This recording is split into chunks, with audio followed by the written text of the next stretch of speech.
أعوذ بالله من الشيطان الرجيم. بسم الله الرحمن الرحيم.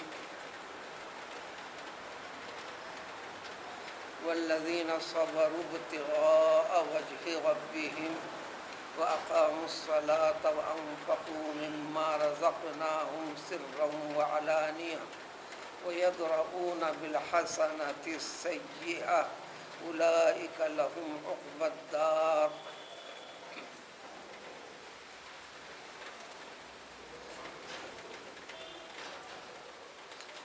آیت نمبر 22 سورۃ الرعد کی سابقہ آیت نمبر 21 ایک چیز کی وضاحت اور تفصیل پیش کی گئی تھی. اس کلام پاک کے حق ہونے کا اقرار، عقیدہ، اقرار، یقین، پختہ عقیدہ جس کو ہے.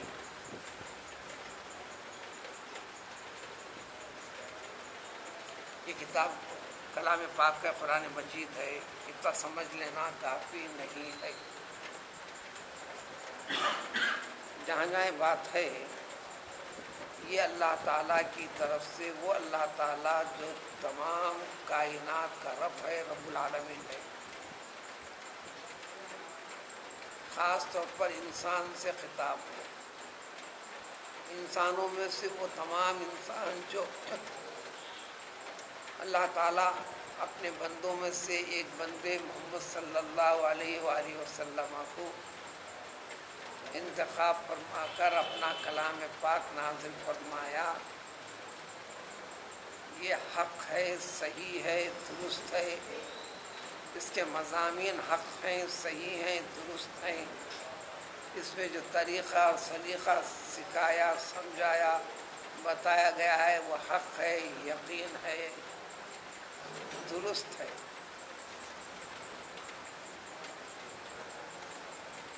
ایسا سمجھتا ہو، یقین رکھتا ہو. جب یقین رکھتا ہے تو عملی زندگی کا وہ نمونہ ہے. آپ میں یہ ہنر ہے، ہنر کا مظاہرہ خود ثبوت پیش کرتا ہے کہ آپ یہ ہنر مند ہیں.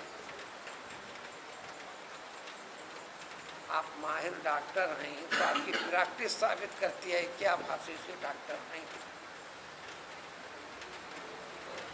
دنیا کے کسی بھی پیشے میں فلاں ہوں کہنے سے کام نہیں بنتا. میں فلاں ہوں کہنے سے اتنی بات تو سمجھ میں آتی ہے کہ یہ اس کیٹیگری کا ہے، یہ اس فن سے جڑا ہوا ہے. اس فن کا مظاہرہ اب توقع بن جاتی ہے. جب اس نے اعلان کر دیا، اقرار کر دیا، اظہار کر کے بتلا دیا کہ میں فلاں ہوں، تو اب اس کی ایکٹیویٹیز، سرگرمیاں جس کو عمل کہیے آپ، وہ ظاہر کرے گا کہ وہ ہے. تو بس اسی کا مطالبہ، اسی کیفیت کو قرآن کئی طریقے سے سمجھاتے ہوئے آتا ہے. خود کا سمجھ لینا کہ میں مسلمان ہوں. دنیا کی قومیں سمجھتے ہیں کہ یہ مسلمان ہے، یہ مسلمان قوم ہے.